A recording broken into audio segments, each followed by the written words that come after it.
दोस्तों, आपने आज तक अलग अलग आवाजें सुनी होंगी, चाहे वो किसी सिंगर की आवाज हो, मम्मी की डांट हो या पापा की लताड़। लेकिन क्या आपने कभी हमारे सोलर सिस्टम के ग्रहों, हमारे सूरज और ब्रह्मांड की आवाज सुनी है? आप सोच रहे होंगे कि अंतरिक्ष में तो वैक्यूम है और वहां कोई भी मीडियम नहीं है जो साउंड पैदा हो सके। ऐसे में ये ग्रह आवाज कैसे कर सकते हैं? तो मैं आपको बता दूं कि वैज्ञानिकों ने अलग अलग ग्रहों और सूर्य के इलेक्ट्रोमैग्नेटिक रेडिएशन को साउंड वेव में कन्वर्ट किया है। जब इन आवाजों को सुना गया तो वैज्ञानिकों के होश उड़ गए। तो दोस्तों, चलिए जानते हैं कि आखिर ऐसा क्या है इन आवाजों में। आखिर क्या कहना चाहते हैं ये सेलेस्टियल ऑब्जेक्ट्स, और अंत में ब्रह्मांड की आवाज सुनकर आप जान पाओगे कि ब्रह्मांड आखिर हमसे क्या कहना चाहता है। अगर हम अपने सोलर सिस्टम की यात्रा करें तो सबसे पहले हम पहुंच जाते हैं सोलर सिस्टम के सबसे पहले और छोटे ग्रह बुध पर। बुध ग्रह एक ऐसा प्लेनेट है जो सूरज के सबसे करीब है और लगातार सूरज की गर्मी को झेल रहा है। लेकिन इसके बावजूद भी जहां दिन में मरकरी का तापमान 430 डिग्री तक पहुंच जाता है, वहीं रात में ये -173 डिग्री की ठंड में कांप रहा होता है। वैज्ञानिकों ने मरकरी से आ रहे सिग्नल्स को सोनिफाई किया तो कुछ ऐसा साउंड सुनाई दिया।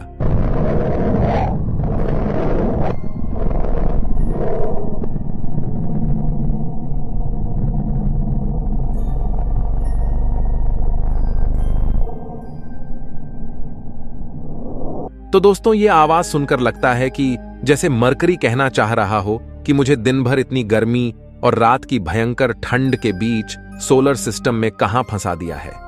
लेकिन अपने पड़ोसी ग्रह वीनस की हालत देखकर मरकरी खुश है। दोस्तों, यह है वीनस। इसकी खासियत यह है कि यह आकार और वजन में लगभग पृथ्वी के बराबर है, लेकिन इसका एटमॉस्फेयर काफी डेंस है, जिसकी वजह से यह बुध से भी ज्यादा गर्म है। वहीं मरकरी की सरफेस पर प्रेशर इतना ज्यादा है कि अगर आप यहां खड़े हो जाओ तो मात्र कुछ सेकंड में आपकी चटनी बन जाएगी। तो चलिए देखते हैं ये हमसे क्या बतियाना चाहता है। सुनते हैं इसकी आवाज।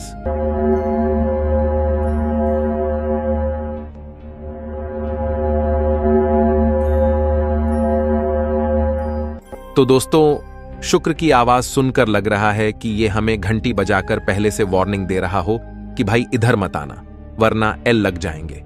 लेकिन दोस्तों, शुक्र है कि हम पृथ्वी पर काफी मजे से रहते हैं और इसी वजह से हमारी पृथ्वी की आवाज कुछ ऐसी सुनाई देती है।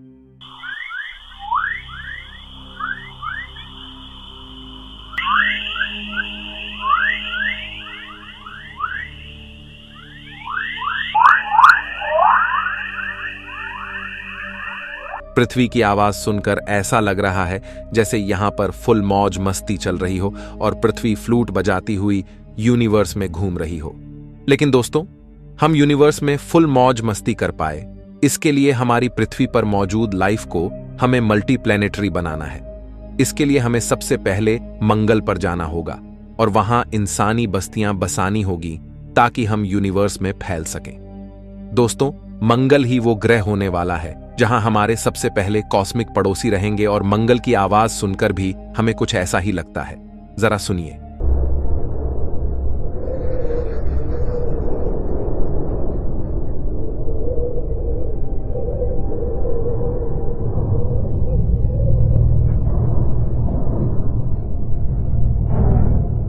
इसे सुनकर लग रहा है मानो मंगल हमें बुला रहा है, एक होप दे रहा हो ताकि इसे टेराफॉर्म करके हम इसे बदल पाएं। इसके आगे अगर हम जुपिटर ग्रह पर चले जाएं तो मैं आपको बता दूं कि जुपिटर पर हम कभी रह नहीं सकते, क्योंकि यह सोलर सिस्टम का सबसे बड़ा गैस का गुब्बारा है।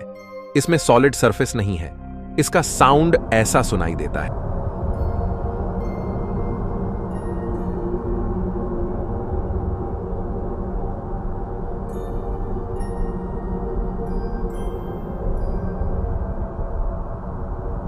इसे सुनकर आपको क्या फील हो रहा है?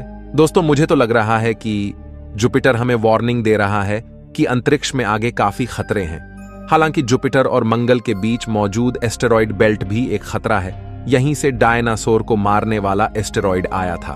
अगर हम बचते बचाते आगे पहुंचे सैटर्न के पास, तो सैटर्न की खूबसूरती को देखकर कोई भी सख्त इंसान पिघल जाएगा। लेकिन सैटर्न की आवाज सुनकर आप थोड़ा डर भी सकते हैं। ये है शनि की आवाज।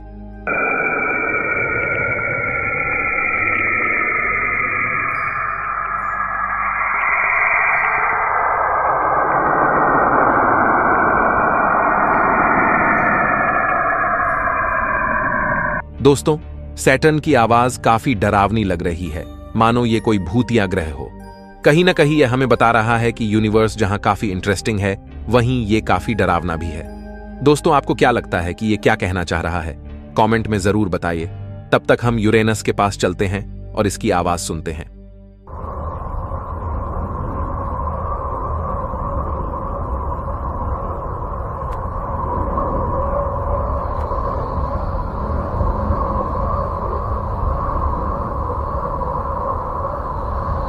यूरेनस की आवाज सुनकर लगता है हम किसी समुद्र के किनारे बैठे हैं और हवाएं चल रही हों।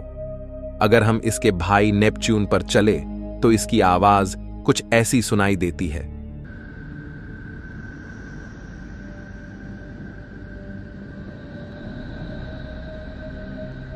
इसे सुनकर लगता है जैसे यह हमें कह रहा हो, श्श, कोई है या कोई सीक्रेट बताना चाहता हो। तो चलो दोस्तों, वो सीक्रेट हम सूरज चाचू से ही पूछ लेते हैं। देखते हैं सूरज क्या कहना चाह रहा है। ये है हमारे सूरज की आवाज।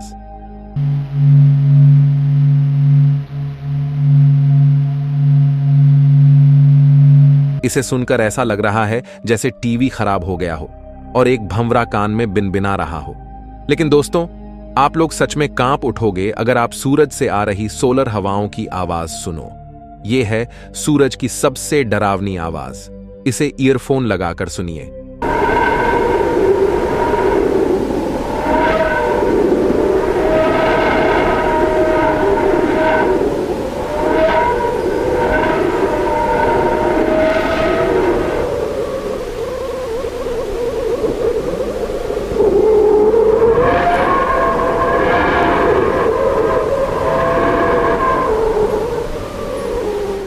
तो दोस्तों, इस आवाज को सुनकर आप काफी डर गए होंगे, लेकिन इस आवाज को रिकॉर्ड किया सोलर पार्कर प्रोब ने, जो सूरज के पास इस खतरनाक हार्श एनवायरनमेंट में मौजूद है।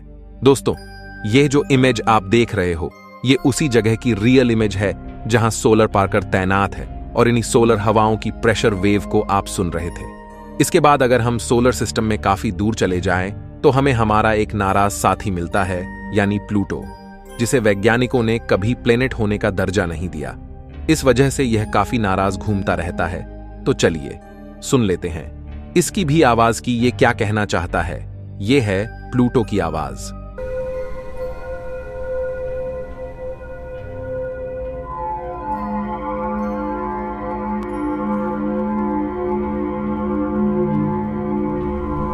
दोस्तों, प्लूटो की आवाज सुन के ऐसा लग रहा है जैसे यह किसी ट्विस्ट की ओर इशारा कर रहा हो। वैसे प्लूटो के साथ भी ट्विस्ट ही हुआ था जब इसे प्लेनेट की कैटेगरी से बाहर निकाल दिया गया। लेकिन अंतरिक्ष की बात करें तो हमें इसमें हमेशा नए ट्विस्ट मिलते ही रहते हैं। अगर हम किसी ट्विस्ट की खोज में आगे चले तो हमें ब्लैक होल के दर्शन हो जाते हैं। दोस्तों, ब्लैक होल ब्रह्मांड के सबसे भयंकर ऑब्जेक्ट है जिनकी पकड़ से कोई निकल नहीं सकता। चलिए सुनते हैं कि यह ब्लैक होल क्या कहना चाहता है। यह है ब्लैक होल की आवाज।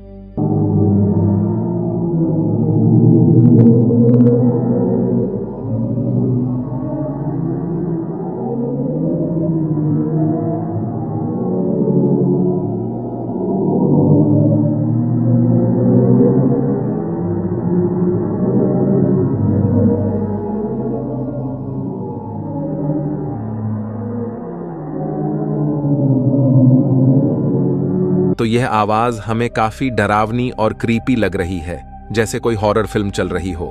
दोस्तों, अंत में इन सब ऑब्जेक्ट की आवाज सुनने के बाद चलिए देखते हैं कि हमारे समूचे ब्रह्मांड की आवाज कैसी है, यानी अंतरिक्ष की आवाज कैसी है। दोस्तों, अब हम ब्रह्मांड की सबसे पुरानी आवाज सुनने जा रहे हैं, जो कि आज से 13 अरब साल पुरानी है। यानी जब यूनिवर्स में कोई स्टार, प्लेनेट नहीं थे, यानी जब ब्रह्मांड को सिर्फ 3,80,000 साल बीत चुके थे। यह है ब्रह्मांड की आवाज।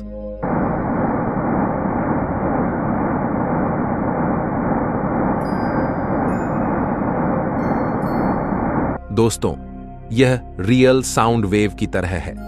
यह ब्रह्मांड की सबसे प्राचीन आवाज है जिसने हमें जन्म दिया है। यह तब की आवाज है जब ब्रह्मांड में कोई मॉलिक्यूल्स, एटम्स भी नहीं थे, बल्कि प्लाज्मा का एक काफी बड़ा कॉस्मिक सूप था जिसमें सब एटॉमिक पार्टिकल्स मौजूद थे। इस आवाज ने पूरे ब्रह्मांड को हिलाकर रख दिया था, जिसके इम्प्रिंट हम आज भी कॉस्मिक माइक्रोवेव बैकग्राउंड रेडिएशन पर देख सकते हैं। ब्रह्मांड की एक और आवाज यानी अंतरिक्ष यानी इंटरस्टेलर स्पेस में कैसी आवाज आ रही है।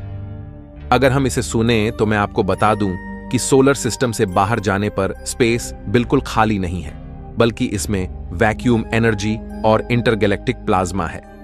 हमारे सूरज से सोलर सिस्टम के बाहर जाने वाले गैस, डस्ट पार्टिकल और कॉस्मिक रेज के द्वारा इस प्लाज्मा से इंटरेक्शन होता है। इसे रिकॉर्ड किया है इंसानों द्वारा भेजे गए स्पेसक्राफ्ट वॉयेजर 1 ने, जो कि पहला आर्टिफिशियल ऑब्जेक्ट है जिसने सोलर सिस्टम को घेरने वाले हिलियोस्फीयर को पार कर लिया है। वैसे अंतरिक्ष में हमें कुछ सुनाई नहीं देगा, लेकिन वॉयेजर को अंतरिक्ष कुछ ऐसा सुनाई देता है।